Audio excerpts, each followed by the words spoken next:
ਵਾਹਿਗੁਰੂ ਜੀ ਕਾ ਖਾਲਸਾ, ਵਾਹਿਗੁਰੂ ਜੀ ਕੀ ਫਤਿਹ। ਖੋਜ ਗੁਰਬਾਣੀ ਵਿੱਚ ਆਪ ਸਭ ਦਾ ਸਵਾਗਤ ਹੈ ਜੀ। ਸਭ ਨੂੰ ਜੀ ਆਇਆਂ ਜੀ।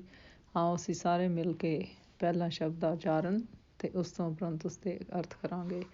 ਅੱਜ ਵਾਰ ਦੇ 22ਵੇਂ ਸ਼ਬਦ ਦੀ ਵਾਰੀ ਹੈ ਜੀ। ਸ਼ਲੋਕ ਮਹੱਲਾ ਪਹਿਲਾ। ਮੰਤਰੀ ਹੋਏ ਅਠੋਇਆ, ਨਾਗੀ ਲੱਗੇ ਜਾਏ। ਆਪਣ ਹੱਥੀ ਆਪਣੇ, ਦੇਖੂ ਚਾ ਆਪੇ ਲਾਏ। ਹੁਕਮ ਪਿਆ ਤੁਰ ਖਸਮ ਕਾ, ਅਤੀ ਹੂ ਧੱਕਾ ਖਾਏ। ਗੁਰਮੁਖ ਸਿਉ ਮਨ ਮੁਖ ਅੜੇ, ਡੂਬੇ ਹੱਕ ਨਿਆਏ। ਦੋ ਸਿਰਿਆ ਆਪੇ ਖਸਮ, ਵੇਖੇ ਕਾਰੋ ਪਾਏ। ਨਾਨਕ ਏਵੇਂ ਜਾਣੀਏ, ਸਭ ਕੁਛ ਤਿਸੇ ਰਜਾਏ। ਮਹੱਲਾ ਦੂਜਾ। ਨਾਨਕ ਪਰਖੇ ਆਪ ਕਿਉ, ਤਾਂ ਪਾਰਖ ਜਾਣ। ਰੋਗ ਦਾਰੂ ਦੋਵੇਂ ਬੁਝੇ, ਤਾਂ ਵੇਦ ਸੁਜਾਨ। ਵਟ ਨ ਕਰੀ ਮਾਮਲਾ, ਜਾਣੇ ਮਿਹਣ ਮਾਣ। ਮੂਲ ਜਾਣ ਗੱਲਾਂ ਕਰੇ, ਹਾਣ ਲਾਏ ਹਾਣ। ਲੱਭ ਨ ਚੱਲਈ ਸੱਚ ਰਹੇ, ਸੋ ਵਿਸਟ ਪਰਵਾਣ। ਸਰ ਸੰਧਿਆ ਗਾਸ ਕਿਉ, ਕਿਉ ਪਹੁੰਚੇ ਬਾਣ।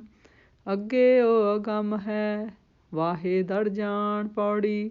ਨਾਰੀ ਪੁਰਖ ਪਿਆਰ ਪ੍ਰੇਮ ਸਿਗਾਰੀਆਂ, ਕਰਨ ਭਗਤ ਦਿਨ ਰਾਤ ਨ ਰਹਿਣੀ ਵਾਰੀਆਂ।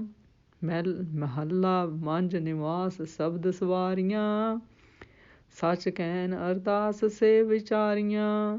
ਸੋਹਨ ਖਸਮੇ ਪਾਸ ਹੁਕਮ ਸਿਧਾਰੀਆਂ, ਸਖੀ ਕਹਿਣ ਅਰਦਾਸ ਮਨੋ ਪਿਆਰੀਆਂ। ਬਿਨ ਨਾਵੇਂ ਤ੍ਰਿਗਵਾਸ, ਫਿਟ ਸੋ ਜੀਵਿਆ। ਸ਼ਬਦ ਸਵਾਰੀ ਆਸ, ਅੰਮ੍ਰਿਤ ਪੀਵਿਆ। ਬਿਨ ਨਾਵੇਂ ਤ੍ਰਿਗਵਾਸ, ਫਿਟ ਸੋ ਜੀਵਿਆ। ਸ਼ਬਦ ਸਵਾਰੀ ਆਸ, ਅੰਮ੍ਰਿਤ ਪੀਵਿਆ। ਗੁਰੂ ਜੀ ਕਹਿੰਦੇ ਹਨ ਕਿ ਜੇ ਕੋਈ ਮਨੁੱਖ ਅਠੋਇਆਂ ਦਾ ਮਾਂਦਰੀ ਹੋਵੇ ਅਤੇ ਫੜਨ ਜਾ ਲੱਗੇ ਸੱਪਾਂ ਨੂੰ, ਤਾਂ ਜਾਣੋ ਉਹ ਆਪਣੇ ਹੱਥੀਂ ਆਪਣੇ ਆਪ ਨੂੰ ਆਪੇ ਹੀ ਕੂਚਾ ਲਾਉਂਦਾ ਹੈ, ਭਾਵ ਆਪਣਾ ਸਫਾਇਆ ਖਾਤਮਾ ਕਰ ਲੈਂਦਾ ਹੈ ਜੀ। ਫਿਰ ਗੁਰੂ ਜੀ ਕਹਿੰਦੇ ਹਨ, ਧੁਰ ਤੋਂ ਹੀ ਮਾਲਕ ਦਾ ਹੁਕਮ ਇਸ ਤਰ੍ਹਾਂ ਦਾ ਲਿਖਿਆ ਪਿਆ ਹੈ ਜੀ, ਅਤੇ ਉਹ ਅਜਿਹੀ ਮੱਤ ਕਰਕੇ ਵੱਡਾ ਧੱਕਾ ਖਾਂਦਾ ਹੈ ਜੀ। ਫਿਰ ਗੁਰੂ ਜੀ ਕਹਿੰਦੇ ਹਨ, ਮਨਮੁਖ ਗੁਰਮੁਖ ਨਾਲ ਅੜਦਾ ਖੈਬੜਦਾ ਝਗੜਦਾ ਰਹਿੰਦਾ ਹੈ ਜੀ, ਤਾਂ ਉਹ ਹੱਕ ਕਰਕੇ ਕਾਨੂੰਨ ਕਰਕੇ ਵੀ ਡੁੱਬਦਾ ਹੈ ਜੀ। ਦੋਹਾਂ ਪਾਸਿਆਂ ਭਾਵ ਲੋਕ ਪਰਲੋਕ ਦਾ ਮਾਲਕ ਹਰੀ ਆਪ ਹੈ ਜੀ, ਅਤੇ ਆਪ ਹੀ ਸਭ ਨਿਰਣਾ ਕਰਕੇ ਵੇਖ ਰਿਹਾ ਹੈ ਜੀ। ਫਿਰ ਗੁਰੂ ਜੀ ਕਹਿੰਦੇ ਹਨ ਕਿ ਇਸ ਤਰ੍ਹਾਂ ਸਮਝੀਏ ਕਿ ਜੋ ਕੁਛ ਹੋ ਰਿਹਾ ਹੈ ਉਹ ਸਭ ਕੁਛ ਕਰਤਾ ਪੁਰਖ ਉਸ ਮਾਲਕ ਦੀ ਰਜ਼ਾ ਵਿੱਚ ਹੀ ਹੋ ਰਿਹਾ ਹੈ ਜੀ। ਫਿਰ ਗੁਰੂ ਜੀ ਕਹਿੰਦੇ ਹਨ ਕਿ ਜੋ ਮਨੁੱਖ ਆਪਣੇ ਆਪ ਨੂੰ ਪਰਖੇ ਤਾਂ ਉਸ ਨੂੰ ਅਸਲੀ ਪਾਰਖੂ ਸਮਝਣਾ ਚਾਹੀਦਾ ਹੈ ਜੀ। ਜੋ ਬਿਮਾਰੀ ਅਤੇ ਦਵਾਈ ਦੋਹਾਂ ਨੂੰ ਸਮਝਦਾ ਹੋਵੇ, ਅਜਿਹੇ ਵੈਦ ਨੂੰ ਹੀ ਸਿਆਣਾ ਵੈਦ ਆਖਣਾ ਚਾਹੀਦਾ ਹੈ ਜੀ। ਫਿਰ ਗੁਰੂ ਜੀ ਕਹਿੰਦੇ ਹਨ, ਰਾਹ ਜਾਂਦਾ ਹੋਇਆ ਮਨੁੱਖ ਜੇ ਝਗੜਾ ਨਹੀਂ ਕਰਦਾ ਅਤੇ ਆਪਣੇ ਆਪ ਨੂੰ ਪ੍ਰਾਹੁਣਾ ਸਮਝਦਾ ਹੈ, ਉਹ ਹੀ ਅਸਲੀ ਮੁਸਾਫਿਰ ਹੁੰਦਾ ਹੈ ਜੀ।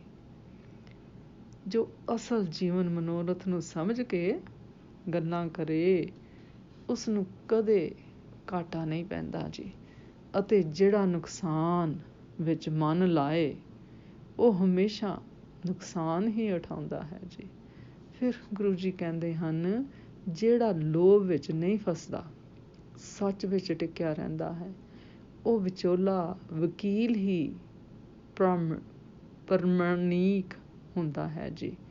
ਫਿਰ ਗੁਰੂ ਜੀ ਕਹਿੰਦੇ ਹਨ, ਜੇ ਕੋਈ ਅਸਮਾਨ ਨੂੰ ਖਿੱਚ ਕੇ ਤੀਰ ਮਾਰੇ ਤਾਂ ਉੱਥੇ ਤੀਰ ਕਿਵੇਂ ਪਹੁੰਚ ਸਕਦਾ ਹੈ ਜੀ, ਕਿਉਂਕਿ ਅੱਗੇ ਜੋ ਅਸਮਾਨ ਹੈ ਉਹ ਉਸ ਤੀਰ ਦੀ ਪਹੁੰਚ ਤੋਂ ਪਰੇ ਹੈ ਜੀ।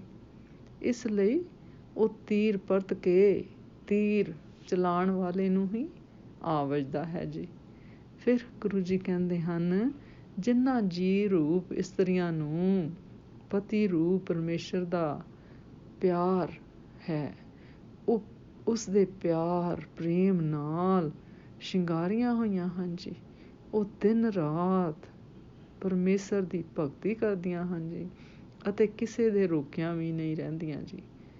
ਭਾਵ ਭਗਤੀ ਕਰਨ ਤੋਂ ਪਿੱਛੋਂ ਨਹੀਂ ਹਟਦੀਆਂ ਜੀ। ਫਿਰ ਗੁਰੂ ਜੀ ਕਹਿੰਦੇ ਹਨ, ਉਹਨਾਂ ਦਾ ਵਾਸਾ ਮਹਿਲਾਂ ਵਿੱਚ, ਅਤੇ ਉਹ ਗੁਰਸ਼ਬਦ ਗੁਰਬਾਣੀ ਨਾਲ ਸਜੀਆਂ ਹੋਈਆਂ ਹਨ ਜੀ। ਉਹ ਨਿਮਰਤਾ ਵਾਲੀਆਂ ਪਰਮੇਸ਼ਰ ਅੱਗੇ ਸੱਚ ਰੂਪ ਅਰਦਾਸ ਕਰਦੀਆਂ ਹਨ ਜੀ। ਉਹ ਪਰਮੇਸ਼ਰ ਦੇ ਕਰਤਾ ਪੁਰਖ ਦੇ ਹੁਕਮ ਨਾਲ ਪਰਮੇਸ਼ਰ ਦੇ ਦਰਬਾਰ ਵਿੱਚ ਪਹੁੰਚ ਜਾਂਦੀਆਂ ਹਨ ਜੀ, ਅਤੇ ਆਪਣੇ ਖਸਮ ਰੂਪ ਪਰਮੇਸ਼ਰ ਦੇ ਪਾਸ ਬੈਠੀਆਂ ਹੋਈਆਂ ਸੋਭਦੀਆਂ ਹਨ ਜੀ।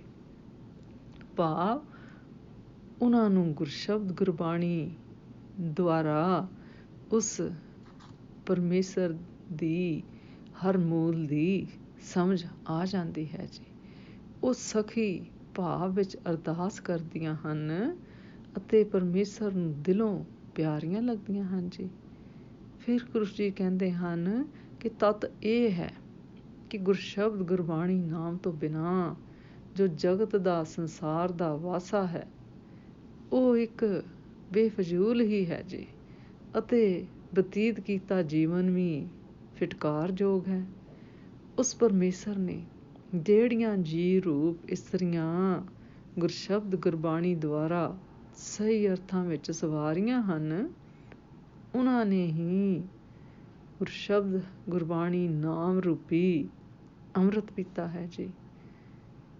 ਇਸ ਸ਼ਬਦ ਦਾ ਸਾਰ ਇਸ ਤਰ੍ਹਾਂ ਕਰੀਏ, ਜਿਸ ਤਰ੍ਹਾਂ ਇਹਨਾਂ ਪੰਕਤੀਆਂ ਵਿੱਚ ਗੁਰੂ ਜੀ ਕਹਿੰਦੇ ਹਨ, ਵਾਟ ਨ ਕਰੀ ਮਾਮਲਾ ਜਾਣੇ ਮਿਹਣ ਮਾਣ, ਮੂਲ ਜਾਣ ਗੱਲਾਂ ਕਰੇ ਹਾਣ ਲਾਏ ਹਾਣ।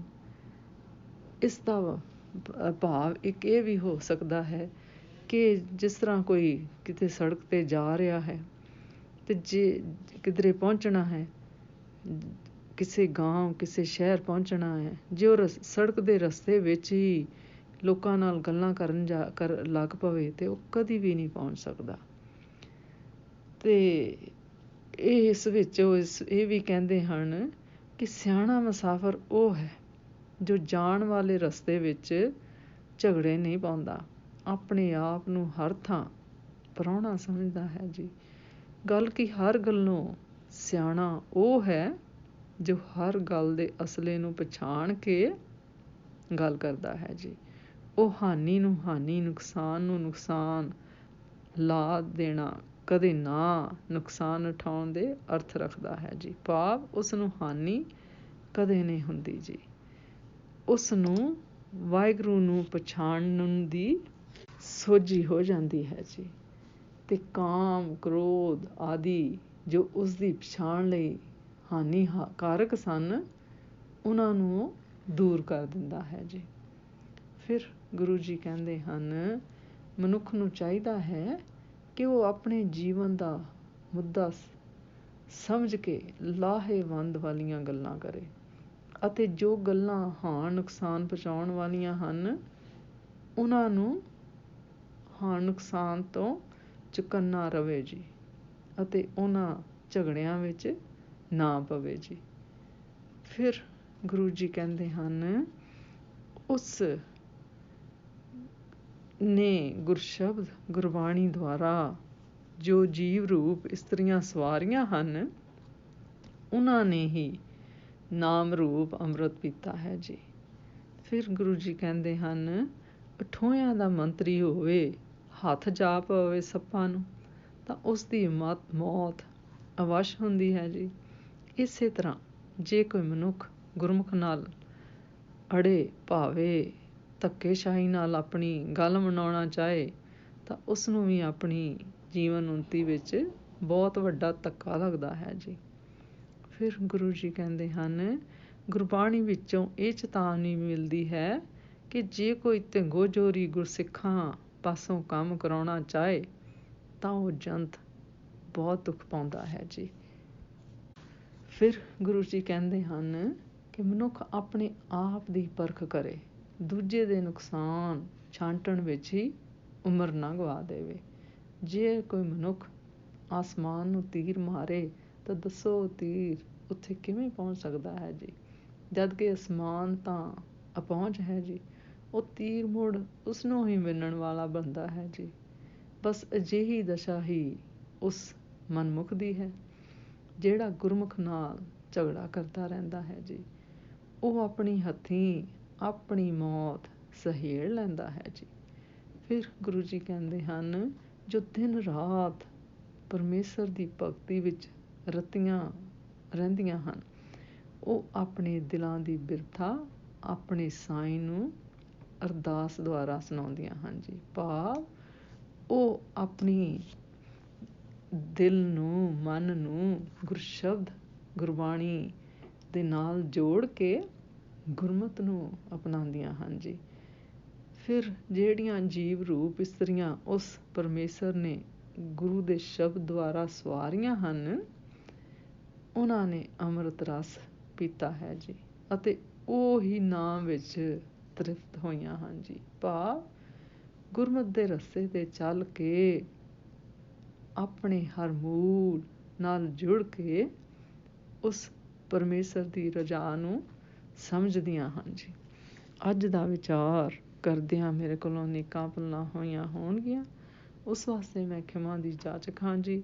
ਵਾਹਿਗੁਰੂ ਜੀ ਕਾ ਖਾਲਸਾ, ਵਾਹਿਗੁਰੂ ਜੀ ਕੀ ਫਤਿਹ।